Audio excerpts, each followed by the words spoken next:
doing it live. And we're live, and I'm annoyed. It is Thursday, October 1st, 2020, 5:01 p.m., and I've got a little story for you all that I'm really proud of.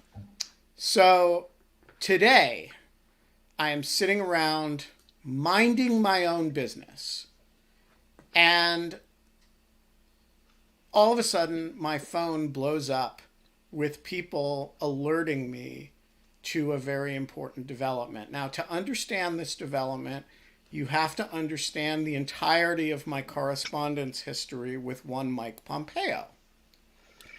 It is limited. That Mike Pompeo? Yes, the Mike Pompeo. Because back when Mike Pompeo was the director of the CIA, I got some complaints from, let's just say, inside the intelligence community that he had sent a very inappropriate Christmas letter to the workforce. And I was told it was not inclusive, it was religiously exclusionary, and it made non-Christians at the agency feel very uncomfortable. So I did what any red-blooded American would do, which is I FOIA'd the director of the CIA's Christmas letter to staff. Mike Pompeo took offense at this. No. And he sent me on CIA letterhead and posted to the CIA's website a really personal letter expressing that he was outraged and wounded that I would FOIA this letter, and that it was highly inclusive and it included his mother's fudge recipe. And I'm not making any of this up. All of this you can find this letter on Lawfare and on the CIA's website. And he even wrote at the bottom of it, "Ben, you should be better than this." And he CC'd the president of the Brookings Institution, General John Allen, and my co-founder of Lawfare, Jack Goldsmith, thinking, I suppose, that this would get me in trouble with my colleagues, which it did not. I have called this Pompeo Fudgegate ever since. One of my colleagues, the great Shannon Mercer, made the Pompeo family fudge recipe. None of us was wildly enthusiastic about it. And all of that was just this thing that I would occasionally tweet about, reminder, this is a prickly guy who once wrote me a personal letter about a fudge recipe saying I should be better than this, on CIA letterhead, no less, until today. Today, Judge Royce Lamberth of the District Court for the District of Columbia, sitting in the John Bolton case, issued an opinion declining to dismiss the case. And it includes the following sentence. While the National Security Advisor's role may require many of his writings to be submitted for pre-publication review, the nexuses apply only to information related to intelligence sources and methods. Bolton may freely publish a cookbook, unless he intends to edit a series of recipes from CIA operatives and sources.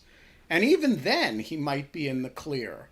Cf. Letter from Michael Pompeo, Director CIA, to Benjamin Wittes, Editor-in-Chief, Lawfare, December 29th, 2017. Disclosing Pompeo family fudge recipe.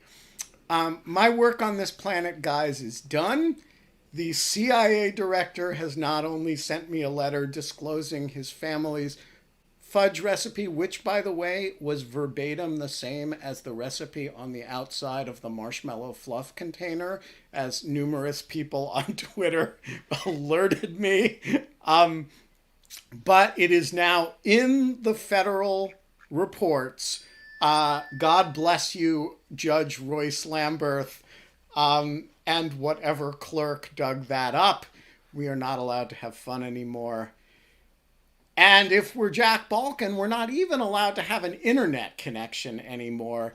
So God bless Sarah Longwell, who less than 90 minutes ago, getting a panicked text message from me, hey, can you come on our our internet, the internet went out and our guest has had to cancel, said, sure. And here she is. Does she have a drink? Yeah, what else was I doing?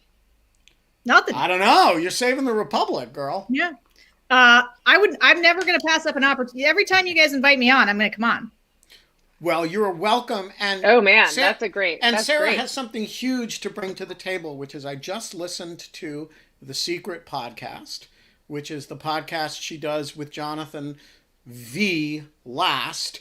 And, JVL and Sarah have a kind of great rapport. And this is available to people who support the Bulwark. It's a great little podcast. But in this case, it broke some news, which is that Sarah has done a focus group since the debate, a focus group of Pennsylvania undecided women voters. So how'd they like it? Well, let me tell you. So let me just back up a little bit and tell you a little bit more about this group. So first of all, so they're not all from Pennsylvania. They're all from swing states, but a high proportion of them are from Pennsylvania, my home state. They are all Trump voters, 2016 Trump voters. So the fact that and so when I do these focus groups now, I've done at least 100 hours of these focus groups since 2018, in large part because I'm trying to understand what is going on with the Republican Party. If we're going to rebuild it, it's going to be with reluctant Trump voters, not MAGA hat wearing people, but a lot of women like this. And so I want to understand what they're thinking about all kinds of things. But there was this one group I talked to a couple of weeks ago, and what I liked about them was 9 women, and one of them was definitely going to vote for Biden. One of them was pretty sure she was going to vote for Trump, and the rest are in this magical undecided category. Right. And everybody wants to know, why would a human being at this point be undecided about whether you're going to vote for Joe Biden or Donald Trump? Like, haven't we seen enough? Don't we know? So the reason that somebody might be undecided is if you are somebody like many of these women who live in deep sort of Trump country, your family's voting for Trump, your friends are voting for Trump, but you yourself have deep reservations about him and his character and his fitness and the job he's done on COVID and on everything else. But you've also never voted for a Democrat. There are reasons that you have never voted for a Democrat. Maybe you're really pro-life. Maybe you always think the Republican Party, it shares your values for whatever reason. And so you're actually like trying to get to this place that you've never been before. And for a lot of people, it is actually a struggle. Like it's really psychologically hard. It is. It's like crossing a certain kind of Rubicon. And in fact, Republican Voters Against Trump, the project that I've done, and the reason I do so many of the focus groups, aside from my intense interest, has also been trying to understand what is persuasive to people like this, right? How do you get them to cross this Rubicon? And Republican Voters Against Trump is built on the premise that the way is with the messenger, not the message, is to build a new tribe for these people of Republicans like them who are tribally Republican, but cannot vote for Donald Trump. And that's why we've done these sort of straight to camera videos. But anyway, so this have you have you already tried like pointy sticks, like just poking them with them? Yeah, we tried direct threats. Sure. Cattle prods. Yeah. Well, tasers. I'll tell you, the thing that gets tried on them the most is a lot of finger wagging from people. And that incidentally doesn't work. Nope, doesn't work at all. Just makes it worse, actually. It makes people dig in. And so these women, so I decided I wanted to like keep talking to these women. I just didn't want to just talk to them once. And I wanted to figure out, since there were so many who were undecided, is how they were going to make this decision going forward. So I checked in with them after SCOTUS, and a lot of them were already leaning more toward Biden. And part of it was because not even SCOTUS, hadn't even had a chance to bring SCOTUS up. I just said, hey, what's everybody thinking? And they were all incredibly lit up over Trump's unwillingness to commit to a peaceful transition of power. And I was sort of like, interesting, because Donald Trump has said he wants people to vote twice. He's suggested moving the election. He has tried to break every norm that exists. He's going to run for a third term, all this crazy stuff. Why this? And the answer is also something important to know about a lot of voters. They're just starting to really pay attention.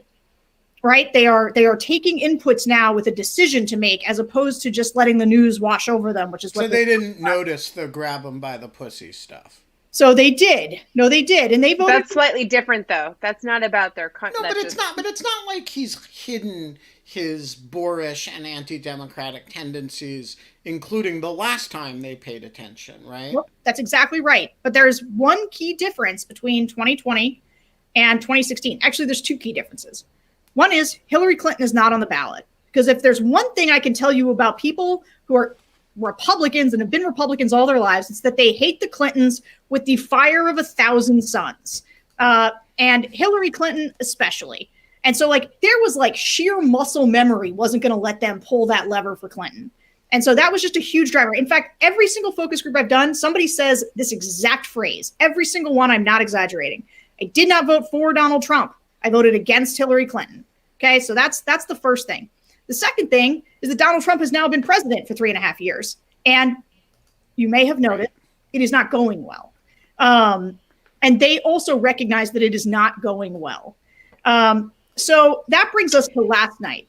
When it's not going well, I'm sorry to interrupt really quickly, but I'm curious about this specifically. What needs to not be going well?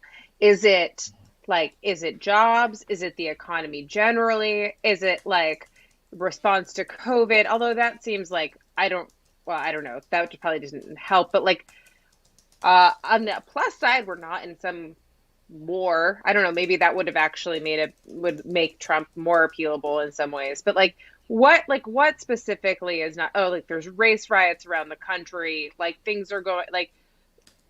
Yep. Is there something specific? Is it just like people feel so polarized in like a new and different way?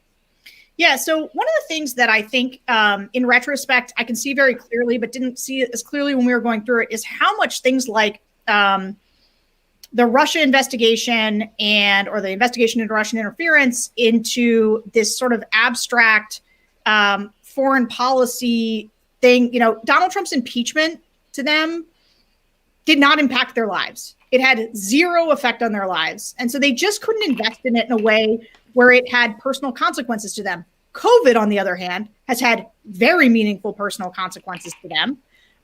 And they're feeling actual repercussions from it, whether it's the thing I hear in job furloughs. Yeah, job furloughs, but there's also just like a tremendous amount of personal pain that you hear from people. So like invariably in every group, there's somebody who is recovering from cancer and is like, I can't go out because idiots won't wear masks and this won't go away. And I'm afraid because I'm recovering from cancer. I'm doing ongoing chemo.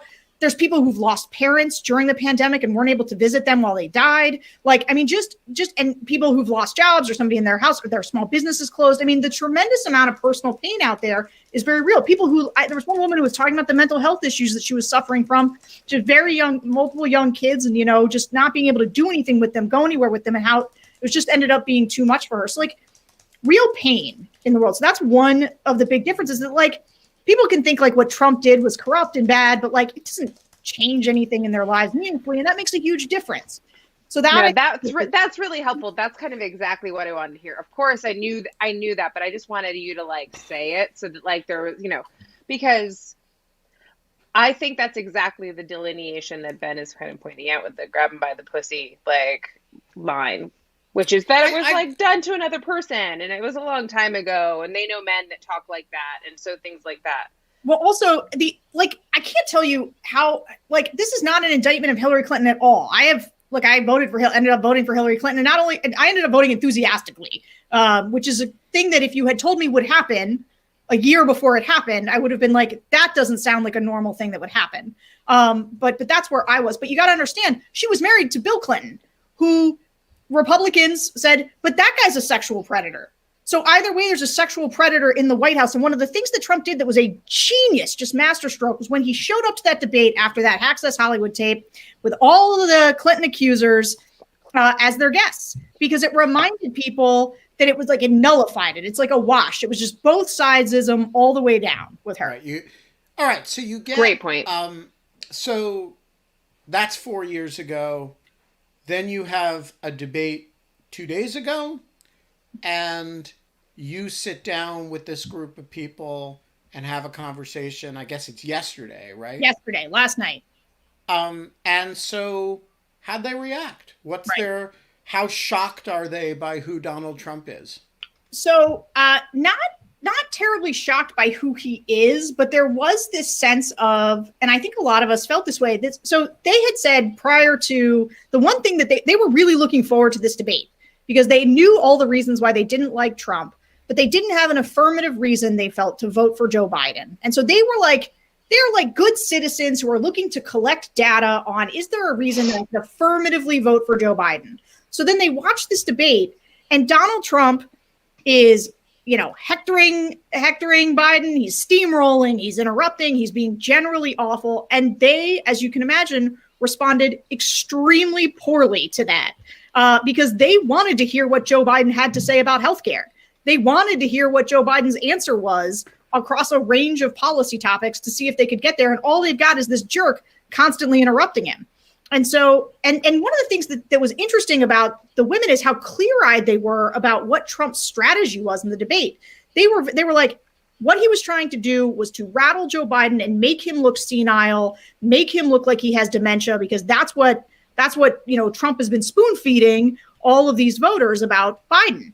And so they really felt like he had a strategy to try to throw Biden off his game, and they found it pretty repugnant. That being said, that wasn't the worst part for them. So I just asked them generically, what stood out to you in the debate? And they said that he wouldn't condemn white supremacists. They were like flabbergasted. I mean, the quotes from them. And they were more upset by that than they were about his, the Hunter Biden stuff and the Beau Biden stuff. So I would say this is what. Without me bringing anything up, this is what most people identified as the thing that they couldn't believe. But I will say, so I had one Trump voter in the group, somebody who was pretty much like, yeah, I know he's bad, I don't like him, but I could never vote for a Democrat, and I'm basically voting for the vice president. And so I'm voting for Mike Pence, so I'm going to vote for Trump. She brought up the attack on Beau Biden and was like, she's like, I don't think I can vote for him now. Like, I'm back on the fence. It's just totally disgusting and appalling. His behavior was terrible. And it was interesting to me because I really, after I watched the debate, the one thing that I was certain of is that he had done nothing to endear himself to the suburban women that he desperately needs, right? Like, one of the things that is so puzzling about what Donald Trump did in that debate is that he's 7 points behind. He has to grow his coalition. He needs all these undecided people to break his way. So how does he bring new people in? He has no other thing. He's trying to do to Biden what he did to Clinton, which is drive Biden's negatives up, make people think he's unfit. Like, they were exactly right. That is what he was trying to do. He was trying to make Biden look doddering and unable to sort of handle it and like blow up in some way. But of course, what it looked like to other people is a guy who was trying to tell them something, and this other jerk just kept interrupting him, and they hated it. But the Beau Biden thing, they found disgusting. And as a parent, for a lot of them, they were like, as parents, they really felt bad for Joe Biden and felt like he was the better of the two people. And by the end of the conversation, I had 5 Biden leaners, 1 Biden definite, and now 3 undecideds. Was how things got left. And and going in, you've been in touch with these people for months now, right? About a month, this specific group. Okay. So about a month ago when you started talking to these people, were they all, I'm not leaning in either direction, or were they, how undecided were they? So, and this is why I decided to track with this group, which I haven't done with any other group, was because it was a group that was very thoughtful and was like, they were like, I'm going to vote. I'm going to figure this out. I'm invested now. I'm starting to gather data. I'm researching things. And, they were just super thoughtful. I think a lot of times when people hear about Trump voters and they think about people in the abstract, it's hard for them to get this multi-dimensional picture of who this person might be. But picture a woman. So one of the women who I'm like pretty fond of in the group is somebody who's very socially conservative. and is very religious, and she doesn't support gay marriage, and she's very pro-life. But she's also said that she's always voted Republican because she's pro-life, and that's her big issue. But she's also said that in the last 3 years, she's really started to think about what being pro-life means, because it also means that Black lives matter. And it also means that people who are in prisons' lives matter. And it means that people who are sick and struggling with COVID, their lives matter. And like, when I listen to people like that, I become very, sometimes people can accuse me of being like a little Pollyanna-ish about people, or like I can be like Lucy with the football because I always think people might do like the better thing. But part of it is because I talk to people all the time, and I just think they're people that really are trying to make good decisions, and they're decent at their core, and they're thinking about things in ways that I think if you saw them, you would be like, that's a good person who like lives in a context that I can't picture. But like is really trying to do the right thing. If that makes sense. Yeah, very much so. No, that completely makes sense. I think that there is, I think that if we all kind of kept that in mind and had some assumptions about like people on the other side, not to sound like a Pollyanna myself, but like we all kind of kept that in mind more often and gave a little bit more credit to like what people were trying to say or what they meant, like rather than jumping all over them, I think that we could get a lot and change more minds, as you point out, like make room for minds to change instead of making it feel like they're crossing this huge gap.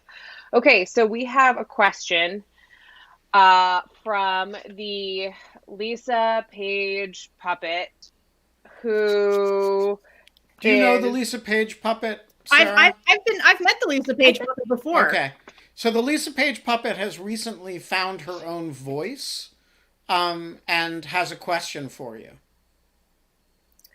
To show you how good I am at ventriloquism, I'm going to drink a beer while I ask this question. Ready, go. Okay, cool. So I actually kind of feel like this ties into what we were just talking about, because sort of when you were discussing these, this focus group, you talked about them paying attention to the news now instead of having the news wash over them. And having been a news junkie for the last 27 or 28 years, can you help me understand like who the low information voter is, right? Like sincerely, because like people like us, people who watch this show, we totally mainline the news. Like it's what we like breathe and care about, and whether we work in it or not. And I would expect that the evening news is on these homes a couple times a week, right? Like what is happening? Do they not care? Is it like not a policy point? Like what's happening there? Okay, so imagine a woman. She's 40 years old. She's got 2 kids. She's got a job. She goes to church that she's very involved in, and gets most of the news from her phone. When things pop up that says this big thing is happening, she's got a few apps on her phone that tell her the news. She checks in on Facebook and sees what other people are sharing in her networks, and reads a lot of the news that way. But she's mostly living her life and trying to keep up. She's trying to pay the bills, which is not something that's easy. It's probably a 2 working household, and they've got multiple kids that they're trying to deal with. I've got 2 kids. It's super tough with kids. And so like a low information voter is not somebody who is uninterested or uninvested in what is happening in the United States. They are a person who is living their lives, and for things that don't directly impact them. And especially just think about social media today. Think about the information environment in general, and how much of it is driven by outrage, driven by, craziness, and how that could take a person who is interested in stuff in good faith, but just is like, oh, this is all so ugly. It's all so negative. It's all like, that is something I hear all the time from especially women. It's just like, they're like, I stopped watching the news. It was too negative. And I like can't take it in my life. It makes me too anxious.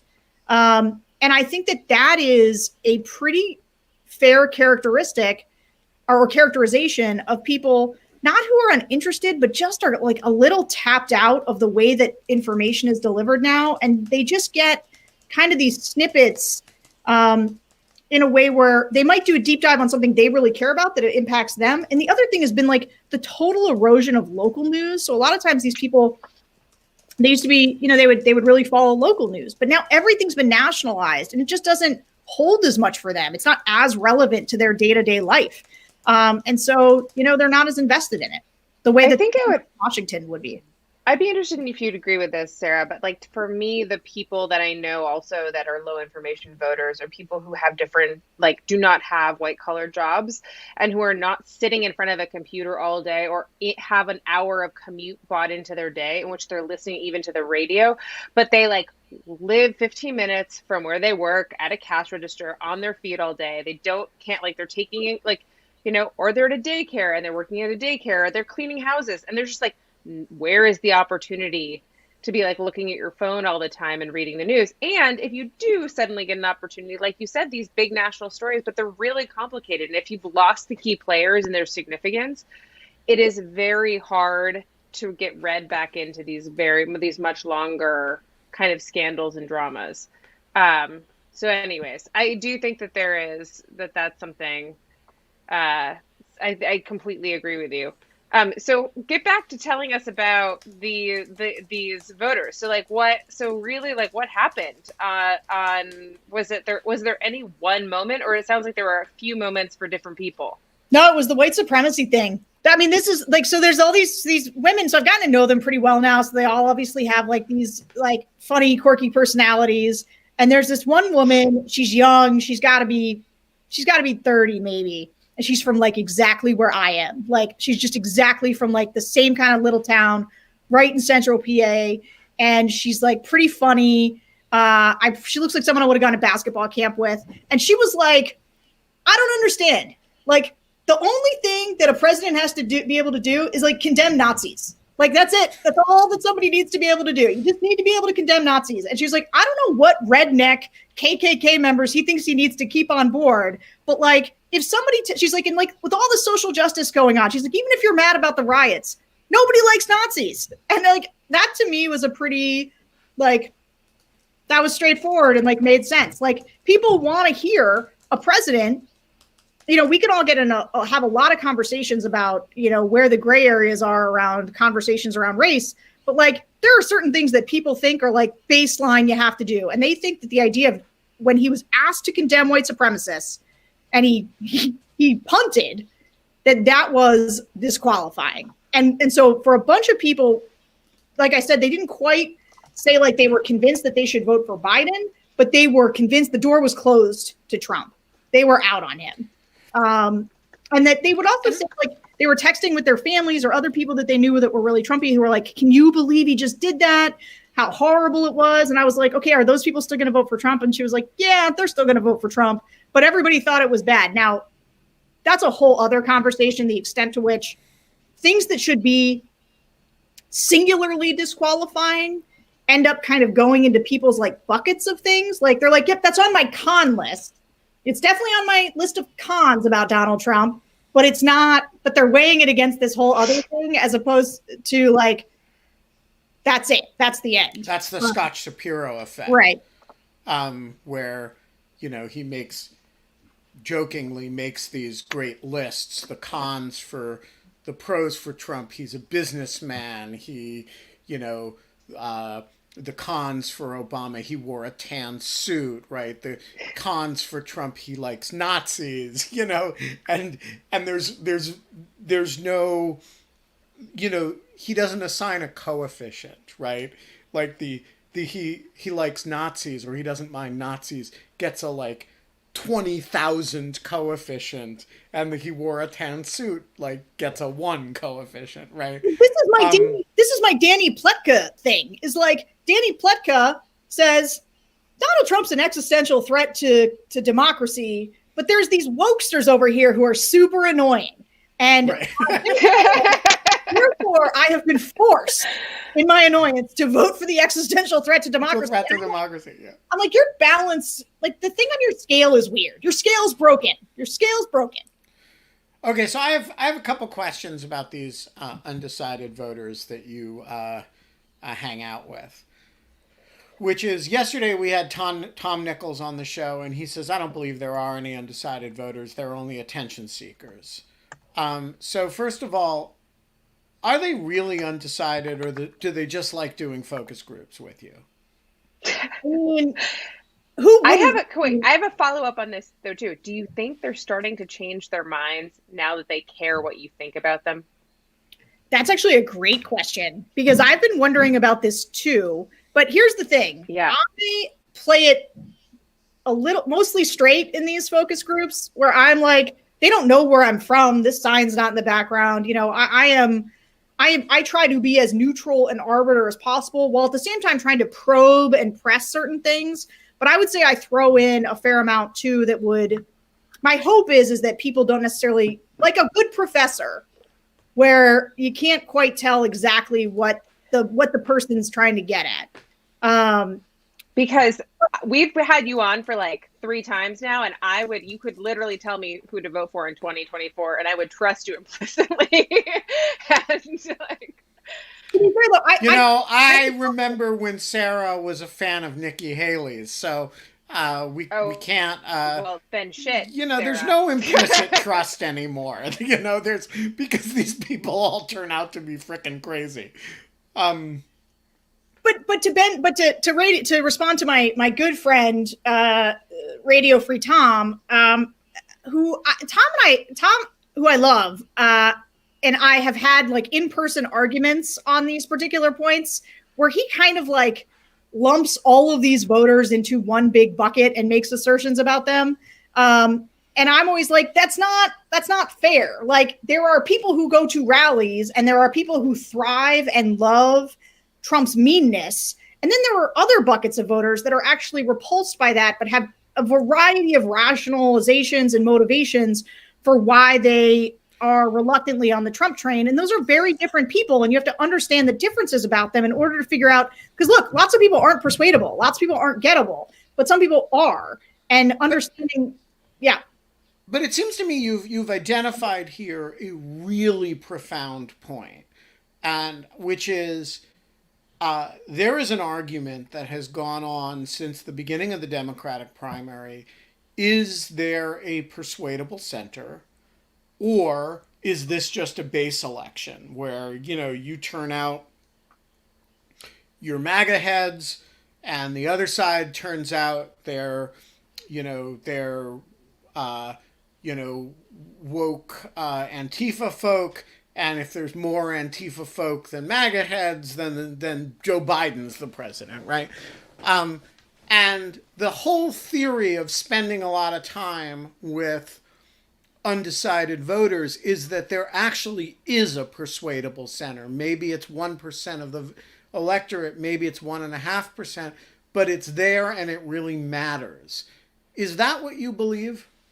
Yeah. So first of all, I believe it's more than 1%. I also, here's the thing about, so look, I have a vested interest in a couple things. One, I will not believe that people are incapable of changing their minds. I believe in persuasion. I believe actually that when we completely decide that people are unpersuadable, that's when we stop trying to make arguments to one another and talk to each other, and instead just engage in a race to the bottom of constitutional hardball tactics to have power plays. And so I believe in the importance of wanting to persuade people and finding it meaningful.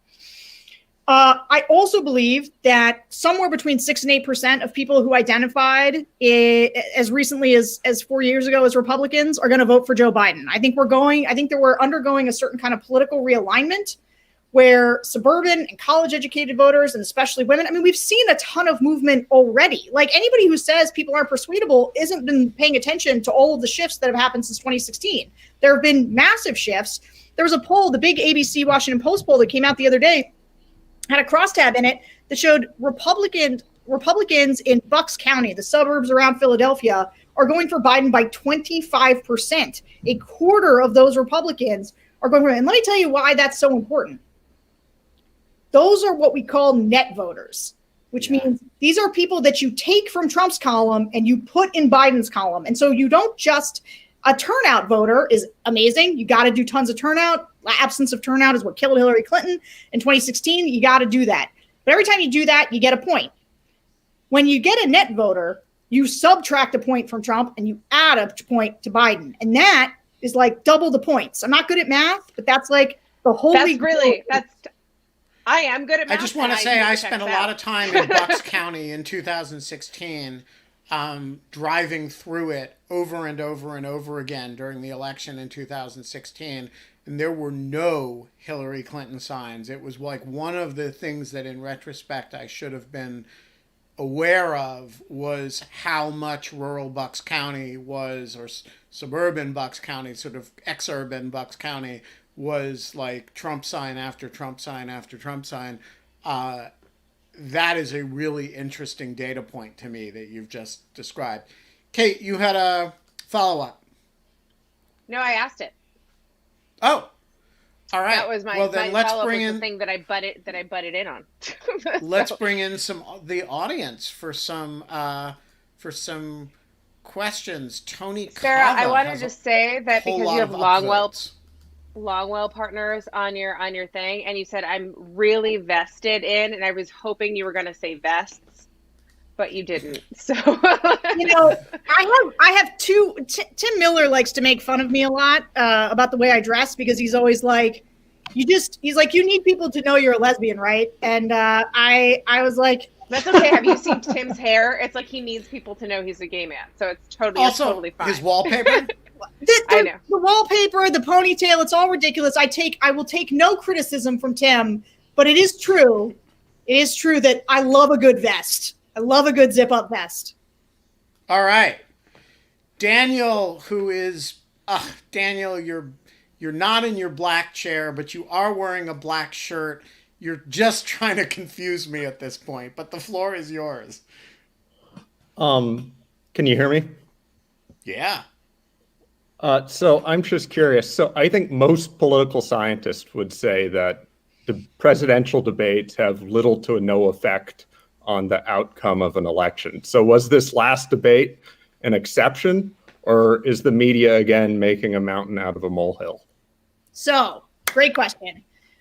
So I am of the camp that this debate really mattered.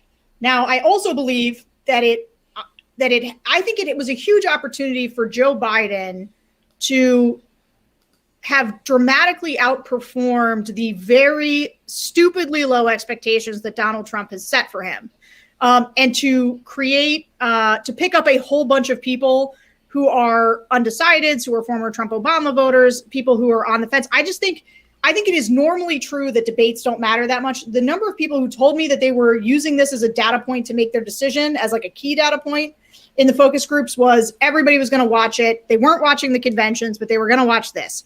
That being said, I don't think that the outcome was that it moved anything, in large part because it was very difficult, I think, for people to get a sense of what Joe Biden's affirmative case was because of the way that Donald Trump comported himself.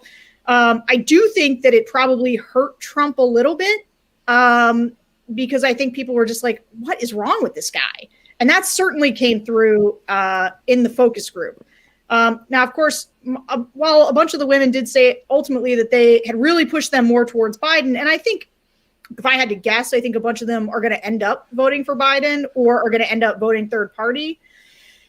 And I think that Trump voter may potentially just not vote, like the one who was for Trump. I just think that the debate had the net impact of not really helping Joe Biden so much, but diminishing enthusiasm for Trump, which I think does matter. Although somebody did tell me today that from 2016, the debate just viewership was 15% lower, the one that was 2 days ago, than what it was in 2016. And you can imagine that in 2016, people were like, let's go watch these snakes fight. People were still into the theatricality and the funniness of Donald Trump, 4 years ago, and just like the craziness of this guy being the nominee in a way that now they're like, the fourth season of this show sucks. And I'm going to go watch a different reality television show. That goes with what I said to Tom yesterday about like this being like the Donald Trump fatigue and the Godzilla. That I was like, it's kind of like it just gets boring after a while to just watch Godzilla like come in and like roar and breathe fire and like smash buildings. Like eventually, like people kind of just want to switch it up and see something else, especially, you know. And I This don't know. is racism, Kate. Wait, what? What's Then, wrong with Godzilla? Godzilla, you're just Is this about describing his oeuvre as boring, and on behalf of all I'm a giant huge lizards who breathe fire and destroy buildings, I'm offended by that. Wouldn't that be speciesism? Let's be clear. But just No, like, but whatever. but because but no, I'm actually a huge Godzilla fan. I love Godzilla. They're kind of campy and great. Yeah. Anyway, sorry, Christopher, Sarah. the floor is yours. Do you have any mindless prejudices against mythical beasts? Hopefully not. Okay, Sarah. Hi. I wanted to ask about Mike Pence's electoral future calculus. How that figures into his debate strategy. Is he better served by trying not to offend the MAGA crowd and positioning himself as closely aligned with Trumpists, and or would he be better served to sort of try to appeal towards the never Trump and sort of the future of the Republican Party, if there is one, and looking towards like a Holly Cotton Haley primary challenge in 2024. So who can he afford most to offend or to sort of put aside, and what do you think his outlook is for the debate? Well, I don't think that he is remotely interested in attracting the Never Trump crowd. I don't think we're a big enough demographic for him to think is. I think what Mike Pence is going to do is he's going to hug Trump really closely, and this is the calculation. You mentioned Nikki Haley earlier. Her whole calculation is like, you need all these Trump voters, you need these people, and so like I'm going to lean into Trump, which is obviously Mike Pence is the most obsequious of Trump people, right? I mean, he doesn't begin a sentence without saying, because of the great leadership of Donald Trump. Like, it is a wild, insane thing to watch.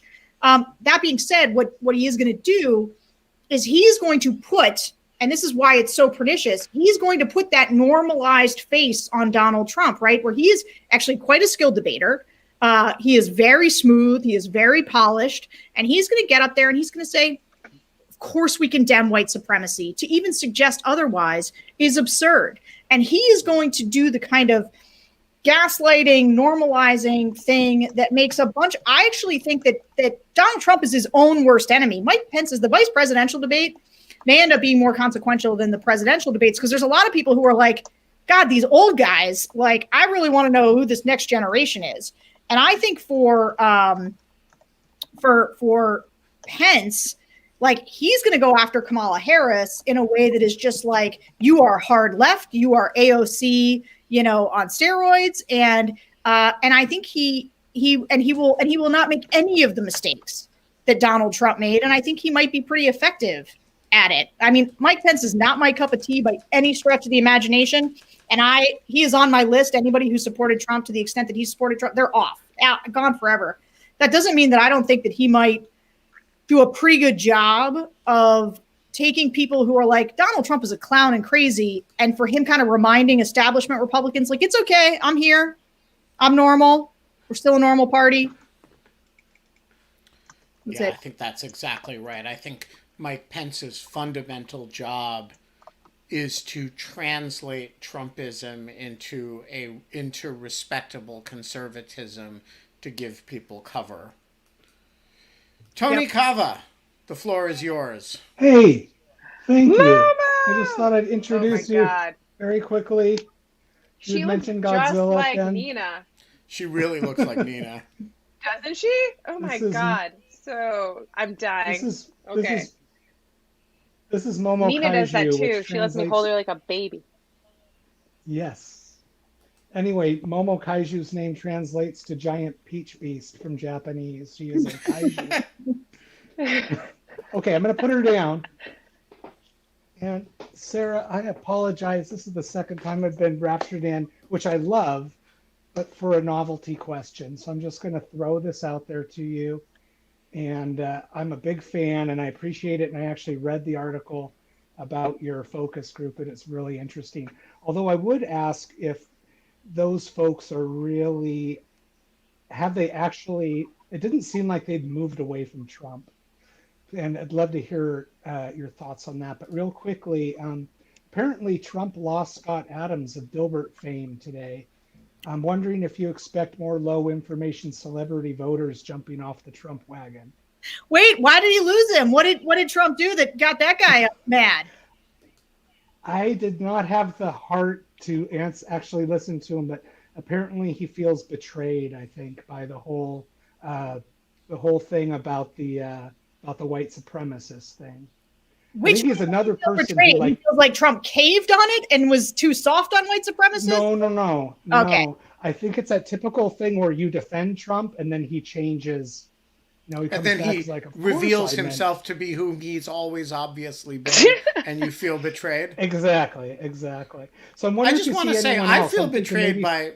I feel betrayed by what's his name, because I think some of the early Dilberts are completely brilliant, and and the idea that guy got it in his head to be an apologist for the things he's apologized for actually feels like a betrayal to me. But that's beyond the scope of your question. Yes.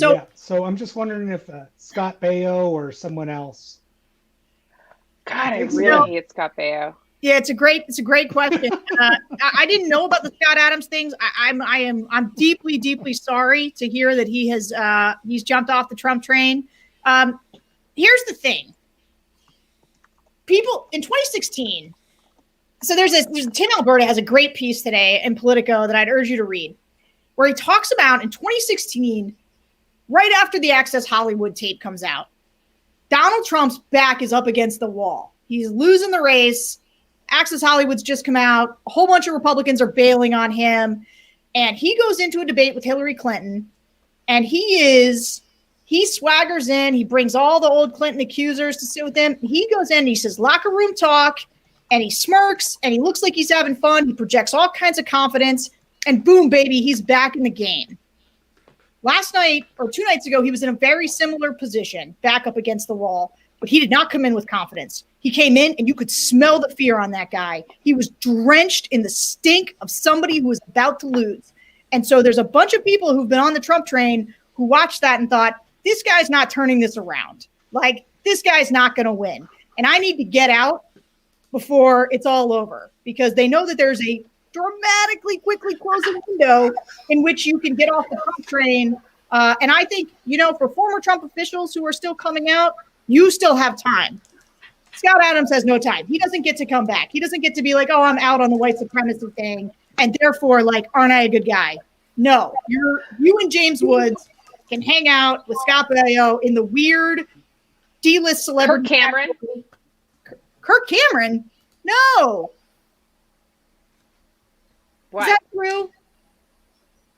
That he switched? Mike Seaver, huh? No, I don't know. I have no idea what his plan. I think he does. I think he supports Trump. Sorry. I was just like, they could all hang out in the woods together or something. Yeah. What was that guy's first question? Didn't he ask me something else? It was his cute dog. Well, he showed Momo, and then I don't remember he mentioned in passing something he'd love your thoughts on, but I don't actually remember what it was. So, with apologies, Tony, gonna skip it. Alice, the floor is yours. Okay. Is my sound any better today? It is. Yes. It's okay. Way better. And you've got the Tufts hat, too.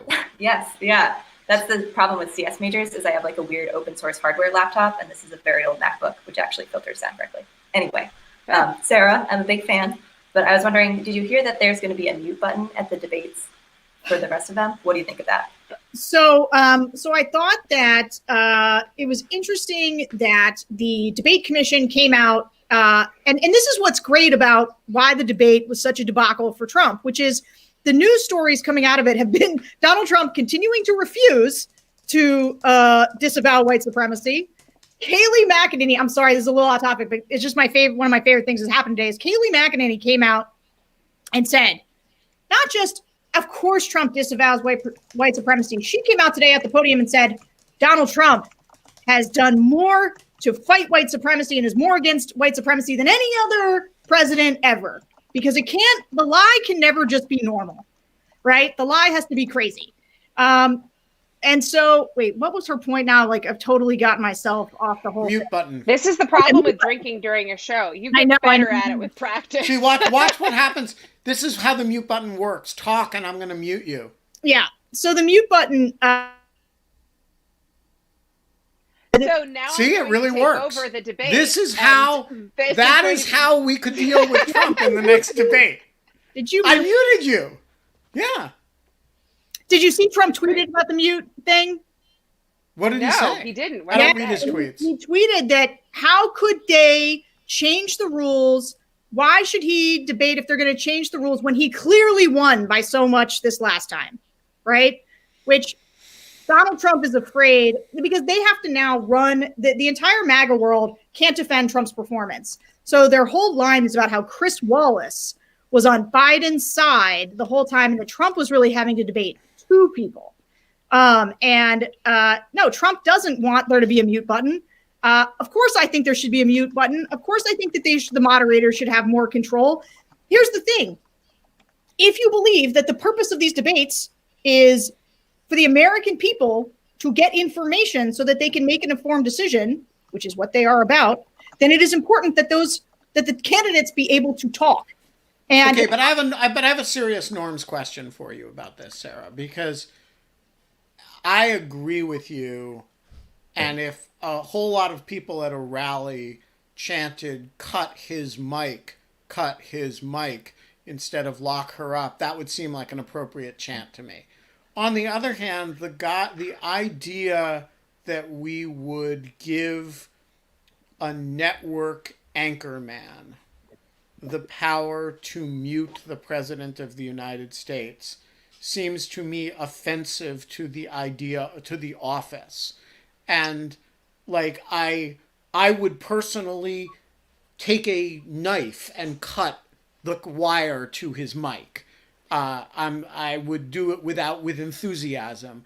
But I do think, if you ask me, should Chris Wallace have the ability to silence the President of the United States? That is a hard question for me to answer yes to. Yeah. And so that's different, right? So that's sort of like Twitter, having to make the decision about which Trump tweets to like let happen or whatever. This is actually more just like having rules that make a format digestible for the public. So if you said everybody's going to get 2 minutes, and for the 2 minutes your opponent is talking, you are muted, and it's applied entirely equally, that makes total sense to me. Okay, I buy that. That when the other side is talking, you are muted. Yeah, what if the moderator is totally automated? Like, it's just like after 2 minutes, it just your mic turns off. Content moderation. It all comes down to content moderation.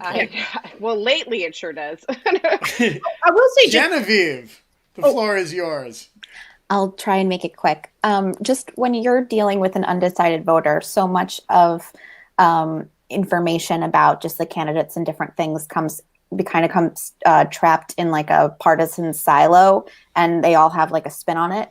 Is there an effective delivery mechanism that you've seen that allows an undecided voter to digest the information without associating any prejudice from the news source itself? Yes. In fact, it is the entire genesis of the project that we built, Republican Voters Against Trump, which is to have testimonials from other Republican voters, right? So the thing is that voters are so skeptical of sources. And I am not in the business of trying to convince these particular people in the groups. I'm interested in what they think unvarnished. My goal is to make them trust me and tell me the truth, not try to persuade them. Now, as a person who works in campaigns, I have a massive $20 million campaign to try to persuade certain voters. And what I realized early on was that their skepticism, to overcome it, what I had to do was think not just about what message resonated with them, but to try to overcome all of those filters that they use and to say, what is the thing that they're going to accept? And the thing they're going to accept is a person who says, I've been a Republican all my life. I'm pro-life. I believe in the Second Amendment, but I'm not supporting Trump, and here's why. And that breaks through because the person says, I identify with that person. That person is part of my tribe. That person shares my values. And now they're saying they're going to endorse Biden. And that is the essence of permission structures. You know, because I talk about this stuff so much, invariably, every time I do a talk or a conversation, somebody says, how do I convince my Trump-loving uncle that they shouldn't vote for Trump? And I'm like, you can't. Like, if they love Trump, like, they're gone. The people that you have a chance of persuading are people who don't like Trump, think he's wrong, but are tribally kind of on a side. And if you can show them that there's a lot of people who are just like them, who are doing a thing, that's like a very basic psychological and almost sociological thing that you can do, which is to say, look at all these people just like you who are doing this thing over here, which in this instance happens to be voting for Joe Biden. All right. Tom, Jim McGuckin, you get the last question. I just wanted to show my dog Mitzi. Okay. Excellent. Yeah. Listen, you know, Woodward came out today and said that he thinks the Constitution is under some threat. And it's hard to say that a piece of paper is under a threat. But do your focus group people care at all? Like, let's just take a moment. I can never pronounce the word right. Where, you know, somebody gets money from a state, another state, that's forbidden in the Constitution. Do your focus people care about that stuff at all? Yeah, this is actually a really good question, which is to what extent do average voters think about like threats to democracy? And the true answer is they don't really. And this is something that's really important, and it's why Trump is so anathema to the democratic order, which is that guarding the big picture principles of liberal democracy is in some ways an elite's game, because the American public sort of take them for granted. Like, they just think like America works. America has these values and like they're good. And they think about things much more in like a micro level and not that macro democracy level. And I'm not going to say nobody does, but like, I would just say for the average voter, they just don't think in terms of like, Donald Trump is a threat to democracy. They don't talk about like, might he pull out of NATO, or like, does he love dictators? Like, that stuff does not come up.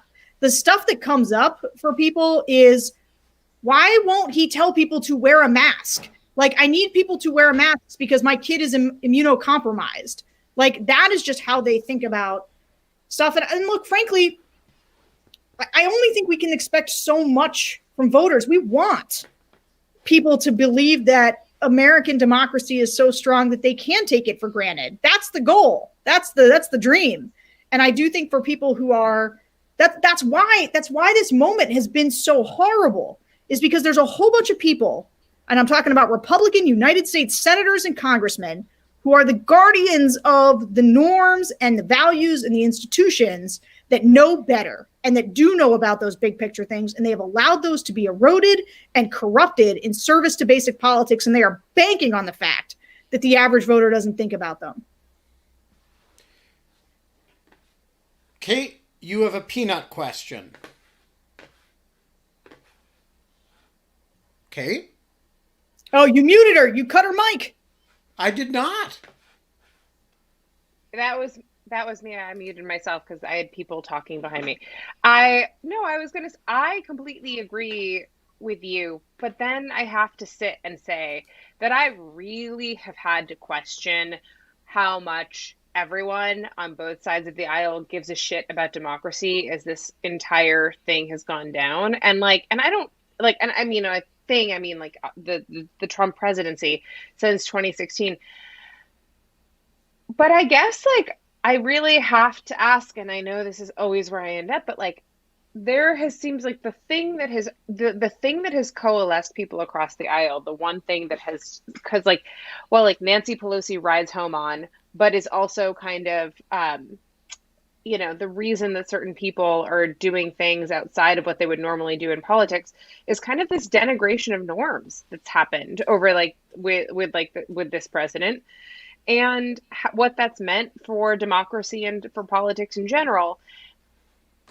And I just really wonder how much was what's really, this has made me question, is how much was held together by this very weak glue of normative thinking and norms, and how much was held together by some like and like it put the it shined up the turd that we could all deal with like in some type of way, because it was just like, I don't know, it was just kind of, we didn't want to address the fact that maybe people had a lot of really nefarious agendas or other types of things and very political intentions that were anti-democratic, but they were good at civil discourse, and so they could put a nice spin on it. And like, there's got to be something to be said for the fact that, you know, he doesn't care about democracy, and he only cares about politics, and at least you can see it all on its face. And it's like, it's gross to look at and it's terrible, but I'm just putting that out there. Like, it's just kind of like something I've been thinking about over the course of these debates and everything else. Yeah. Well, I mean, what have we learned the last few years? That we're on the honor system, essentially. There aren't rules that govern norms. That's the whole point of being a norm, is it's basically the rules that people agree to. It's the rules of engagement. It's why, yeah, of course you can. Of course you can jam through a Supreme Court nominee. Yes, you do have the votes. But that's not why we said we were doing it. We said we were doing it because the American people should speak, and we accepted that as a code. It was a norm that we established. And we're going to just break it. Yeah. The New York Times has just sent out an alert that reads, President Trump's lies about voter fraud are part of a vast Republican plan to disrupt the election. Read our magazine's 5-month investigation. Haven't read it yet. I also can say that I think I have never read an alert from the New York Times on my phone quite like that. We've got a wrap. That's weird. Sounds more like an editorial than, but it's not something they would have put out there lightly. So I think we're all going to be reading the New York Times Magazine this evening. Sarah Longwell, you're a great American. You're a great American. No, you're a great American. I'm okay. I'm okay at being American. No one ever tells me what type of American I am. Well, you don't say at the end of the show to all of our guests you're a great American, so That's people don't true. say it back to you. Well, just say it once, Ben, and then I'll know. Hey, I'm like a huge fan of yours now. I'm like a deep Kate Klonick stan. You are a great American, Kate. Tomorrow on the show, we've got Windsor Mann, who, if you do not follow on Twitter, I think it is fair to say there are many people who have distinguished themselves in many different ways in the Trump era. Windsor Mann is, with the possible exception of Oren Kerr, the greatest aphorist of the Trump era. He reduces everything to these very short, pithy, beautiful tweets. I think Preet's pretty good at this, though, too. No, Windsor's in a different league. Really? I love Preet. No, Preet's great at, like, paragraphs, too. But Windsor Mann is just, he has this incredible, clipped, I don't know. He's also an editorial writer at USA Today. Bright guy, really interesting guy. And I've never met him before, but I'm excited to have him on the show. You know him, right, Sarah? I do know him. He is fantastic. He's an occasional Bulwark contributor. I love him very much. He is excellent on Twitter. I will say I have a bone to pick with you just really quickly, because you had Ann Applebaum on the show, and you did this whole like intro of her about like by popular demand and whatever, but you didn't say Sarah Longwell specifically said Ann Applebaum was like the future of remember she was like who I flagged as like Oh, you did say that, didn't you? He was on. Yeah. Well, So you're right. I stand fucked up. corrected. I fucked up. And I would eat a hot steaming plate of crow. Except that I'm trying to make friends with the crows right now, and so I don't want to talk about anything. These days. It will upset Carl Bergstrom, and I like the crows. I've been making progress with the crows. Don't want to upset the crows. But yes, you're right. We got to go. Sarah Longwell, thanks for joining us. Kate Klonick, you're a great American. And until 22 hours and 54 minutes from now, Kate. we don't have fun anymore. But in lieu of fun, Sarah, can you tell us the story of the Kirkland peanuts behind you? I eat peanuts. Okay, I had a bet going with Ben. We can't have fun anymore, but in lieu of fun, Wait a we minute. can Is that, eat peanuts. is that why people keep talking about me as a Peanuts character in the comments? Is Sally a Peanuts character? Somebody would Sally is a Peanuts character, but I don't know that you're Right. Sally. Oh well, somebody in the comments suggested it. I couldn't follow it until I You're realized definitely a peppermint patty. that's exactly. I'm definitely a peppermint. I don't know. I think you're more Marcy? Charlie Brown when, you keep expecting the Republicans to do the right thing, and then Lucy pulls the football away from you over and over Is again. Lucy Hillary Clinton in this? I don't It's know. the I don't football know. of I the never really 2016 read the election. The comments were saying when I do this, I'm like Sally. Apparently, I'm doing a fair amount of finger wagging as a. Yeah, sorry. Yeah. I take it. It's very presidential. It's good. You're gonna run This for is president the longest today, sign off and we've you're ever gonna, had. We're gonna You know, hire we've me been and like Ben to going work for 5 you. minutes We're since we're we did leaving. that.